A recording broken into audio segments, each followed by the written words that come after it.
बिस्मिल्लाहिर्रहमानिर्रहीम अस्सलामु अलैकुम वरहमतुल्लाहि वबरकातुहू।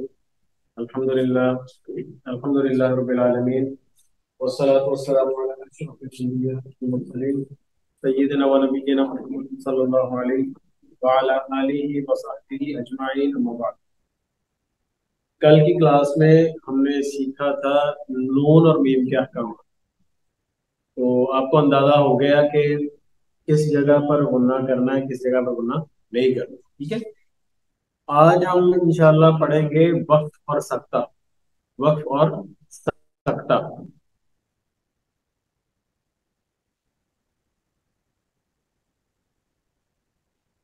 वक्फ इसका मतलब होता है ठहरना या रुकना। ठहरना या रुकना, वक्फ का मतलब होता है ठहरना या रुकना। ठीक है, अब इसकी तीन सूरतें हैं। या तो वक्फ होगा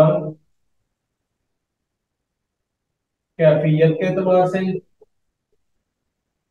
या फिर वक्फ होगा महल के एतबार से, या फिर वक्फ होगा कारी के एतबार से। ठीक है, कैफियत से मुराद ये है कि वक्फ करना कैसे है। ठीक है, वक्फ करना कैसे है आपने, कैफियत से मुराद ये है। महल का मतलब होता है जगह, यानी जिस जगह आपने वक्फ करना है वो कौन सी जगह हो। और कारी का मतलब है पढ़ने वाला, यानी जो पढ़ने वाला है उसके लिहाज से कितनी इसकी कंडीशन। ये तीन सूरतें हैं वक्त की, कैफियत के एतबार से, महल के एतबार से और कारी के एतबार से। अब इनकी आगे शाखें। ठीक है, यानी कैफियत के एतबार से इसकी टोटल किस्में हैं पांच,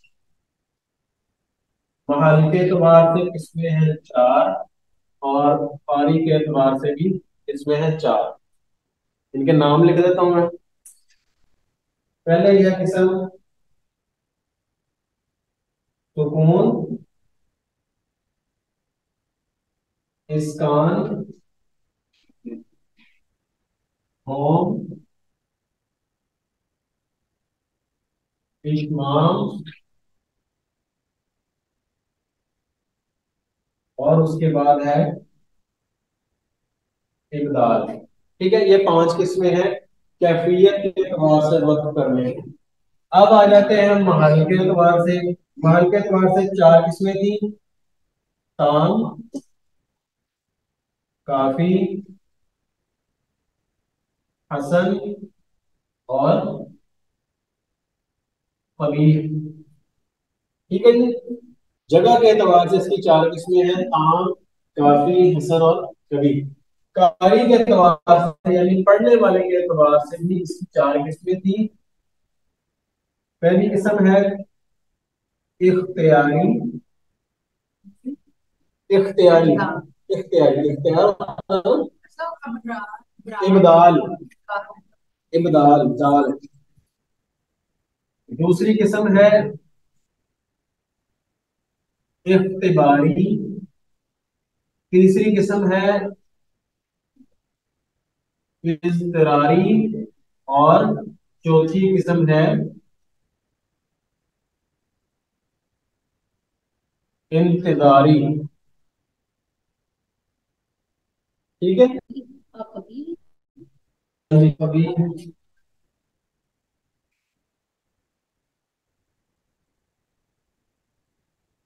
तो आपने ये पहली किस्म की affiliate के एतबार से, दूसरी है महाल के एतबार से, जगह के एतबार से, जिसे पहुंच करना है। तीसरी किस्म है कारी पढ़ने वाले के एतबार से। समझ आ रही है? अब कैफियत के एतबार से इसकी पांच इकसाम है। ठीक है जी, पांच इकसाम कौन कौन सी है, जी जी देख लो। सुकून, इसकान, रोम, इशमाम और इबदाल। महल जगह के एतबार से इसकी चार किस्में हैं, ताम, काफी, हसन और कबीर। पढ़ने वाले के एतबार से चार किस्में हैं, इख्तियारी, इख्तिबारी, इज़्तिरारी और इंतजारी। ठीक है जी। आज हमने ये वक्त का और सत्ता का चैप्टर कंप्लीट कर दिया। ठीक है जी। परेशान तो नहीं हो गए आप? थोड़ा सा ही।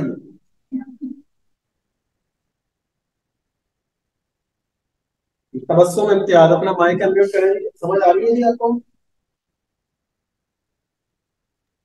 जी। हाँ जी। लग रहा है परेशान हो गए सारे, इतना सारा कुछ देख के। नहीं, आ गई समझ। जी जी। अच्छा जी।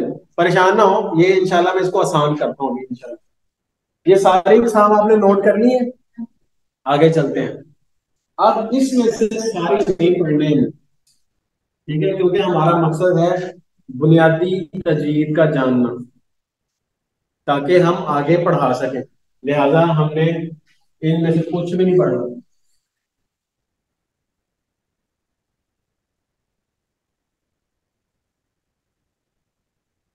ठीक है, इसमें से कुछ नहीं पढ़ना।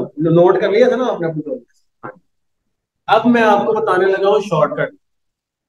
आपने कुरान मजीद की तिलावत करने के लिए कुरान मजीद खोला, खोलते हुए आपने तिलावत शुरू की, और तिलावत करते करते आपने अब वक्फ करना है। तो जिस जगह पर आप वक्फ करेंगे, यानी वहां पर जब आपने रुकना है, तो उसके दो तीन सूरतें होती हैं जो पूरे कुरान पाक में आपको अप्लाई करनी होती है। नंबर वन, अगर तो उस जगह पर आखिर में देखना यह है, जिस लफ्ज के ऊपर आप वक्फ कर रहे हैं उसका आखिरी हरफ जो है, उसकी हरकत कौन सी है, आखिरी हरफ की हरकत कौन सी है। मिसाल के तौर पे मैं यहां पर लिखता हूं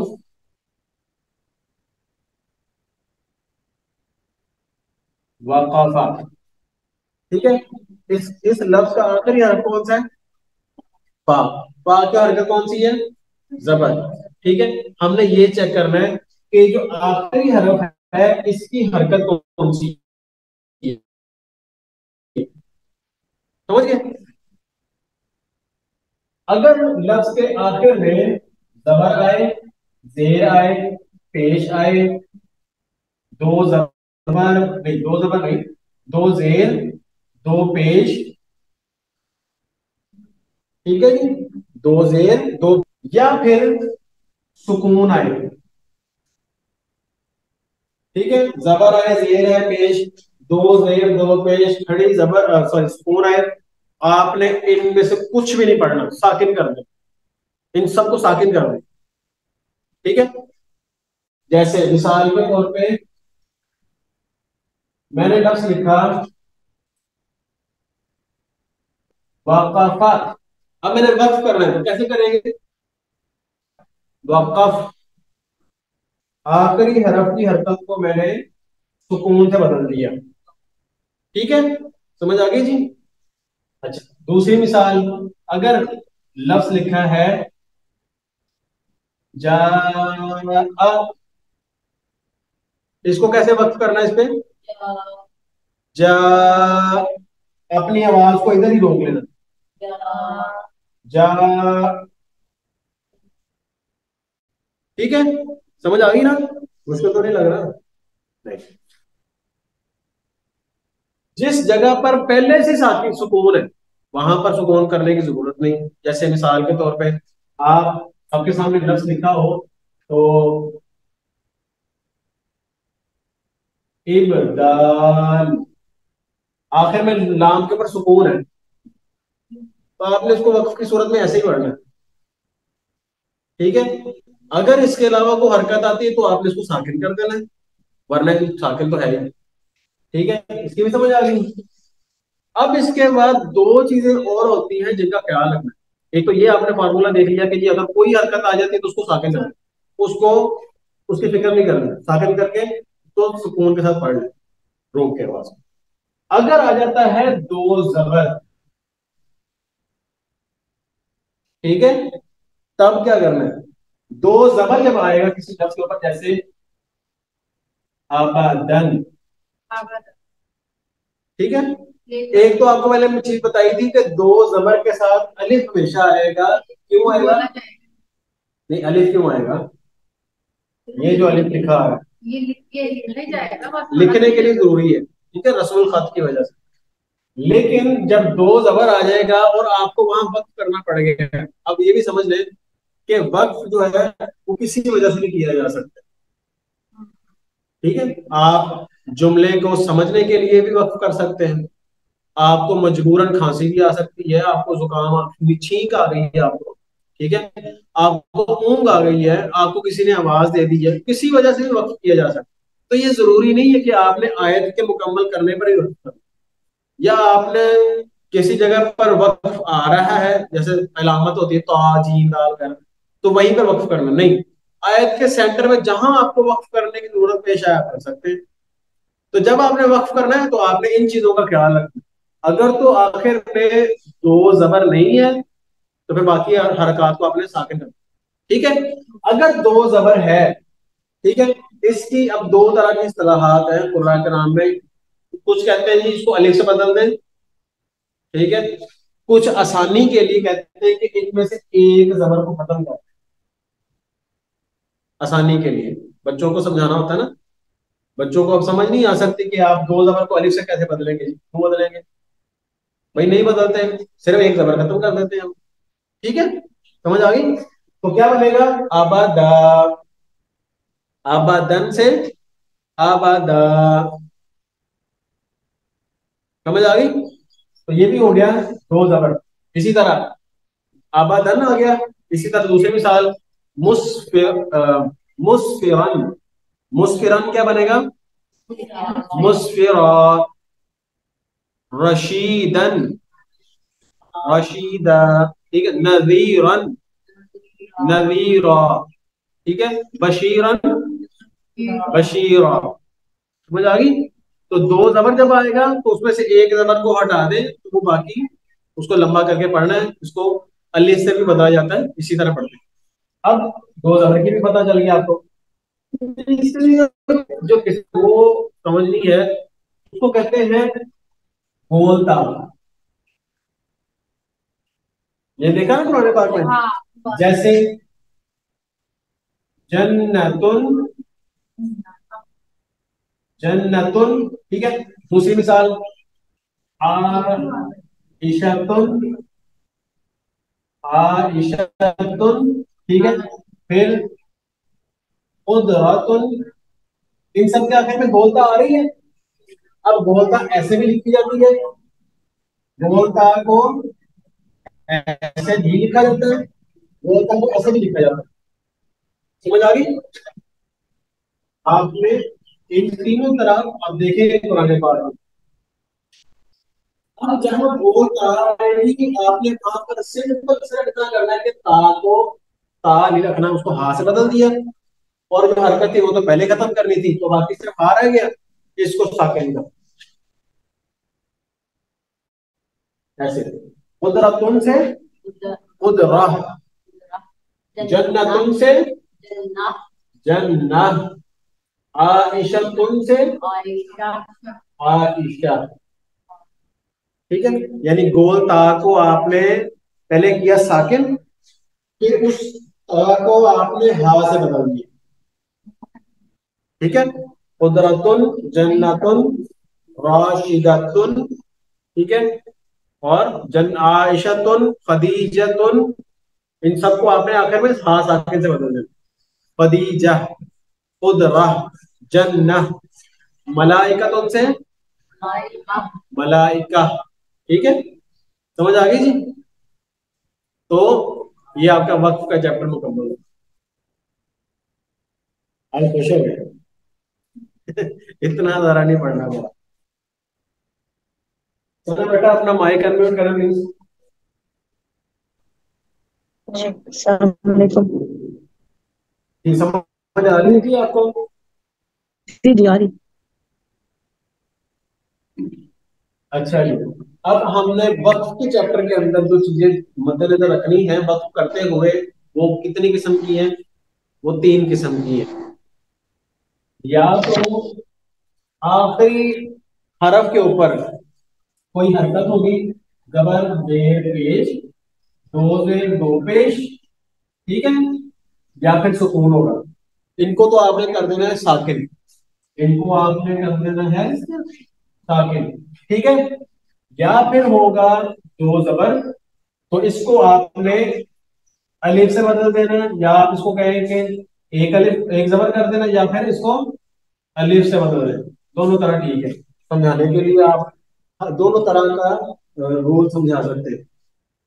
तीसरी किस्म है गोल ता।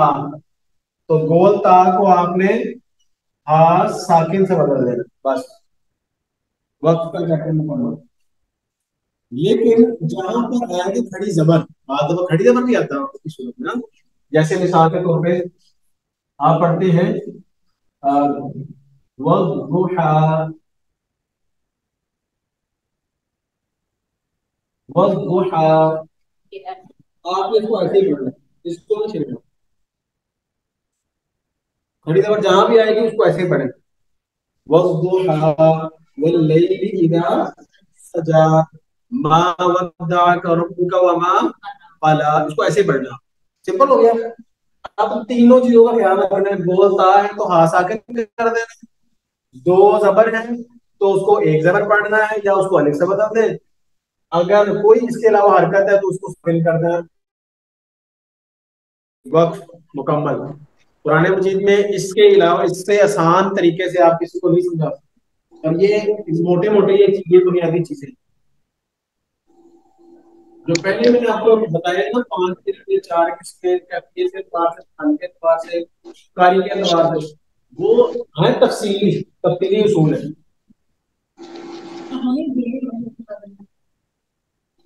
जी सीमा, आप सवाल करना चाह रही है कोई? जी सर। जी बोले।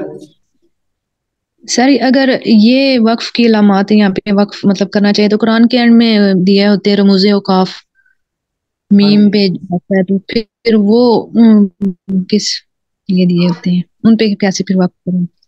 उन पे कैसे वक्फ करना है? जी, अगर हम इन चीजों को मतलब मद्देनजर रखेंगे, वो तो इतनी सारी हैं, तो फिर उनमें भी बताया होता है, तो फिर कौन सी चीज को हम लेके चलेंगे? अच्छा चले सिम रमूजों का आपने पढ़ा होगा कुरान मजीद के आखिर में, एक पूरे दो सफे होते हैं, फ्रंट और लेफ्ट साइड दो सफे पूरे भरे होते हैं रमूजों का। रमूजों का क्या होता है उसको समझ लेते हैं, और उस पर वक्त कैसे आसानी से कर सकते हैं। क्या वो सारे याद करना जरूरी है, या उनमें से उनमें उनका भी कुछ शॉर्टकट है? ये नोट कर लिया आप लोगों ने? चलिए अब आ जाते हैं रमूजों का की तरफ।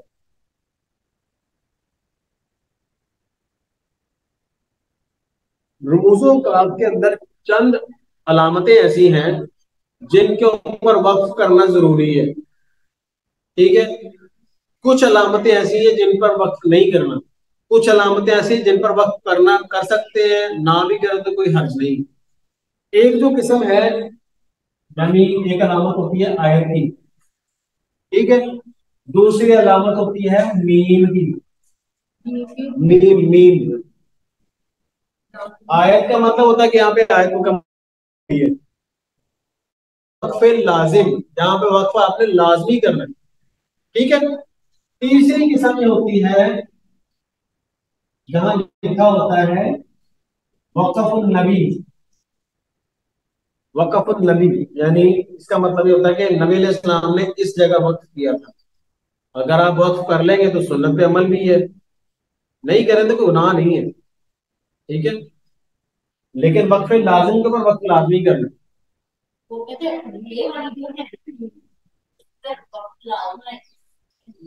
रे वाली यानी वो ऐसे करके, ऐसे है तो मीम ही ना इसमें तो।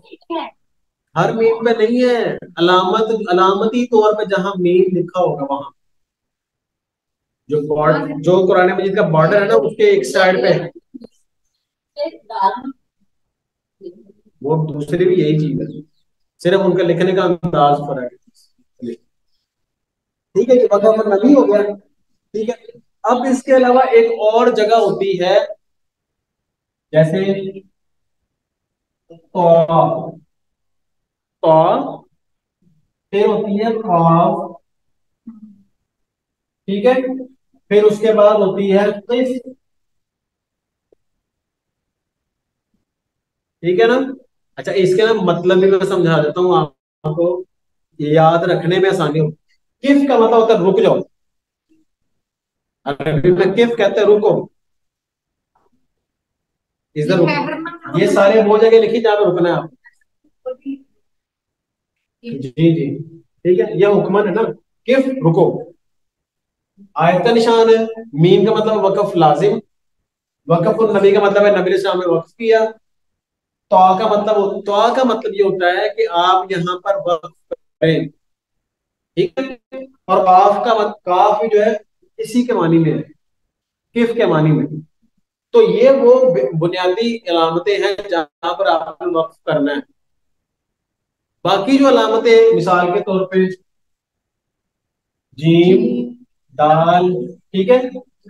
और इसके अलावा अरे लाम पर लाम लाम अलिफ ला, तो उसको मतलब तो आप लोगों को नहीं करना जी। राजत, ये और भी अलामतें हैं।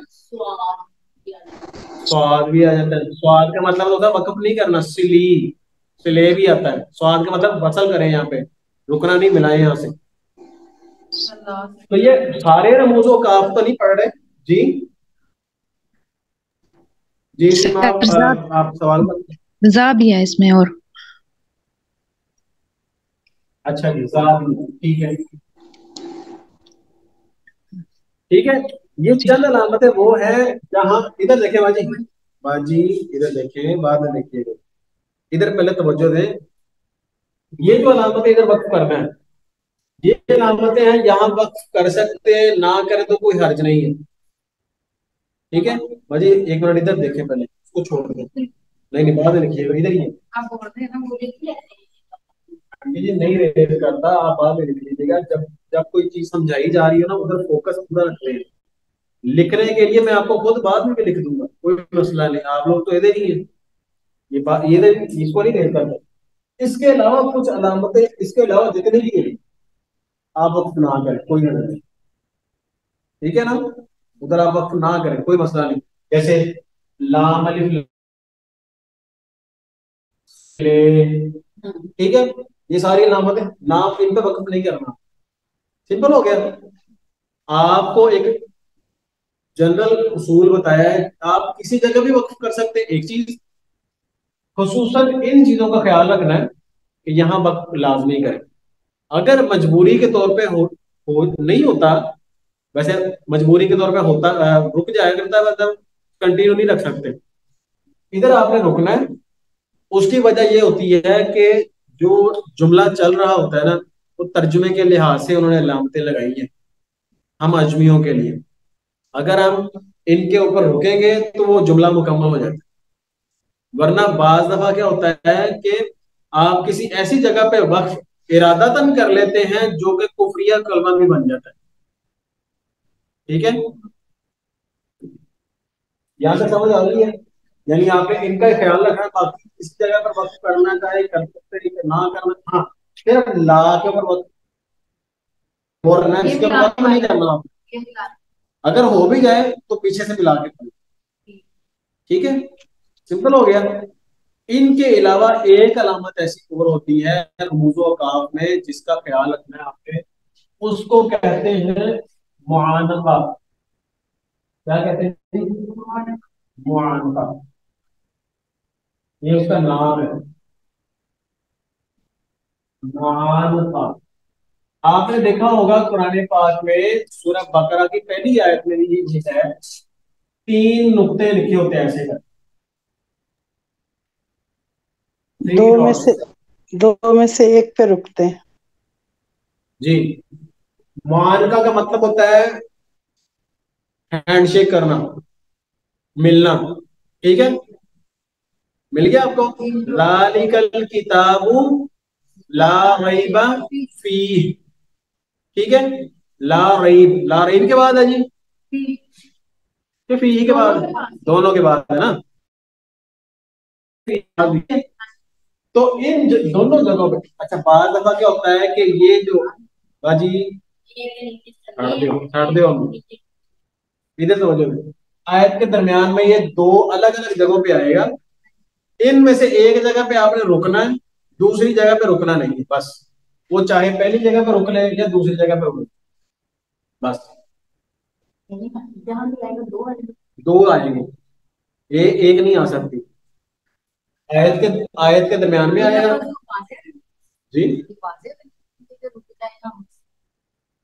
जी जी, हाँ जी हाँ जी, तर्जुमे के लिहाज से जैसे ला रईब ज़ालिकल किताबु ला रईब, इस किताब में कोई शक, इस किताब ज़ालिकल किताबु ला रईब, इस किताब में शक नहीं है। फीही, इसमें, अब वो ताकीद की जा रही है, हुदल लिल मुत्तकीन, इस किताब में मुत्तकीन के लिए रहनुमाई है, हिदायत। ठीक है, तो आपने इन दोनों जगह पर नहीं लिखना। ठीक है जी, अब आ जाते हैं सत्ता की तरफ। जी जी जी, पूछे आप। तो लिखा लिखा मैं लिख देता हूँ।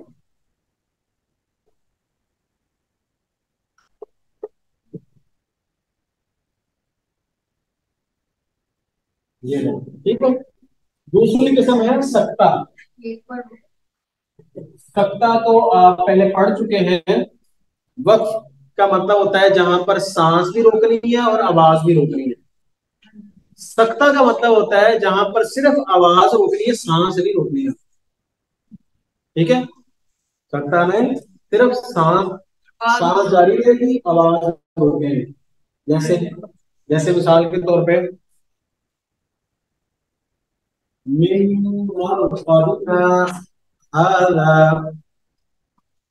ठीक है, वहां पर ऐसे लिखा होगा मीम, यहाँ मीम छोटे से लिखे होंगे। इस मीम का मतलब होता है तो आपने इस नून की जगह मीम पढ़नी, नून नहीं पढ़नी। मिन मरकदिना नहीं बोलना, मिम बोलना है। ठीक है, मरकदिना। अब यहां पर लिखा होगा सकता, ऐसे छोटा सा। ठीक है, उसके बाद आएगा हाज़ा।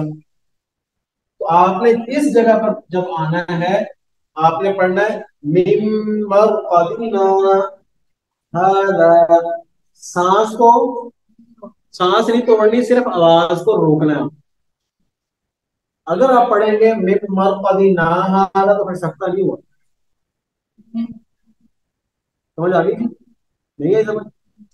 सख्ता का मतलब होता है कि आपने जिस जगह सख्ता में जहां दिया लिखा होगा, आगे जहां लिखा होगा वहां आपने सिर्फ आवाज को रोकना है, सांस नहीं तोड़नी, सांस तोड़नी नहीं। यानी मिम मरकदिना,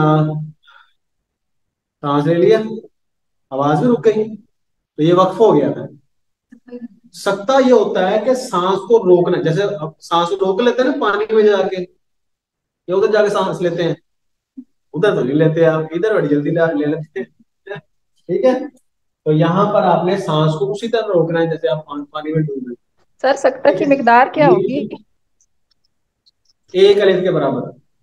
जी एक अलिफ से भी, हाँ, आधा अलिफ कह लें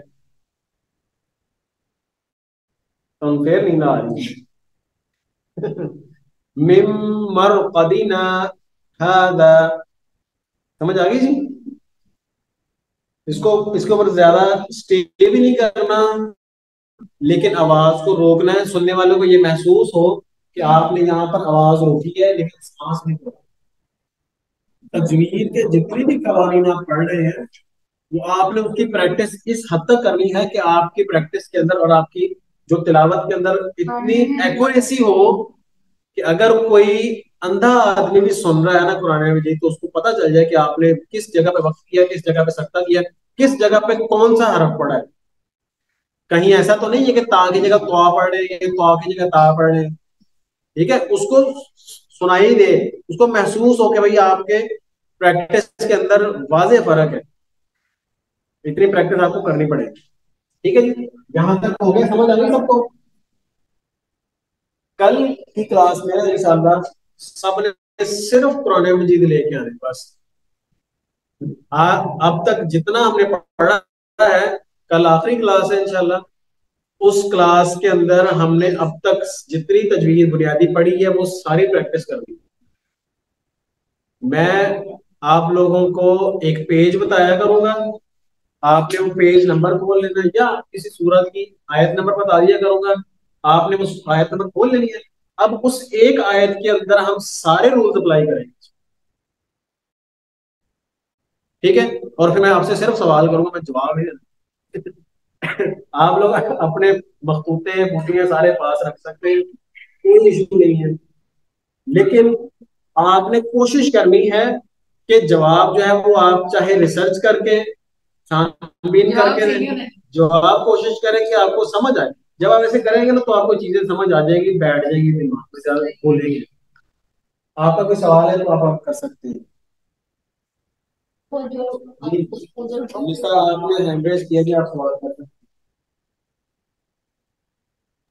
हाँ, वो जो था मुझे औकाफ, उसमें जो आयत थी उसका मतलब था रुकना, और ला था उसका मतलब था नहीं रुकना। अगर आयत के ऊपर ला आ हैं। जाए तब क्या करेंगे, रुकेंगे या हाँ जी, नहीं? आयत का जो निशान, जी जी, आयत का निशान है उसके ऊपर ला लिखा होता है बाजू,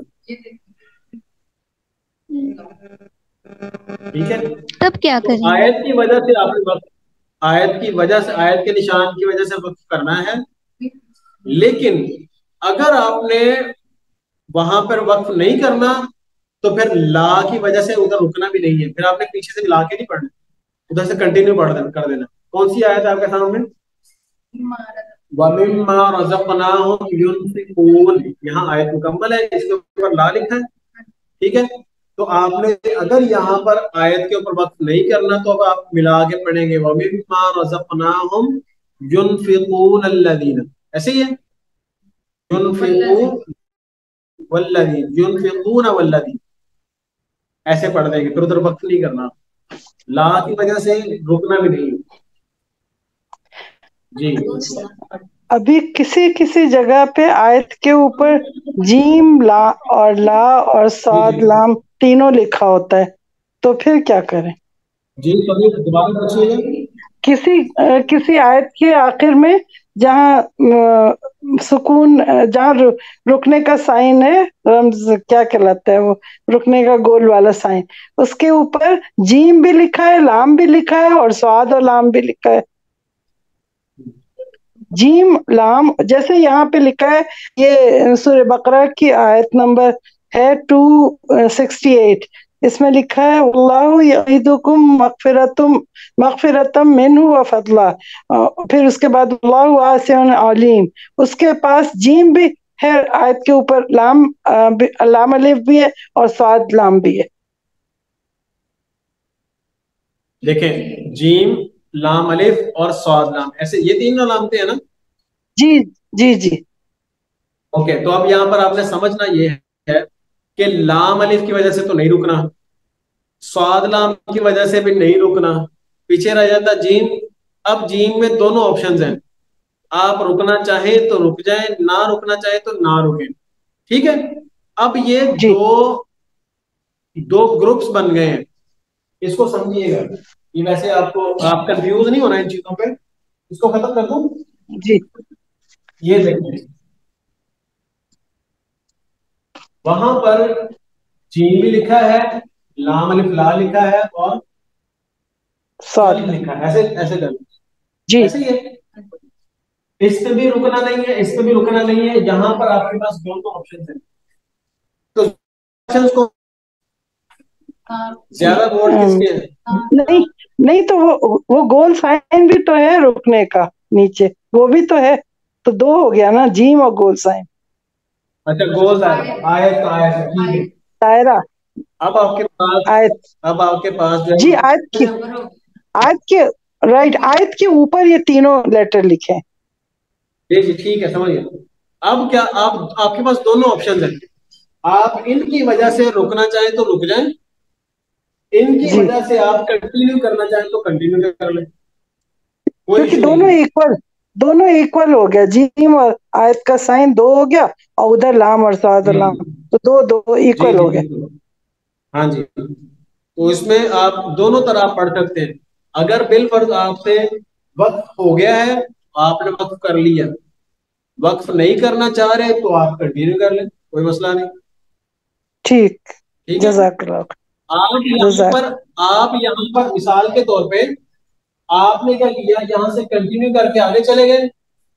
अगर आप इस आयत के निशान से पीछे से मिला के भी पढ़ना चाहें तो वो भी ठीक है,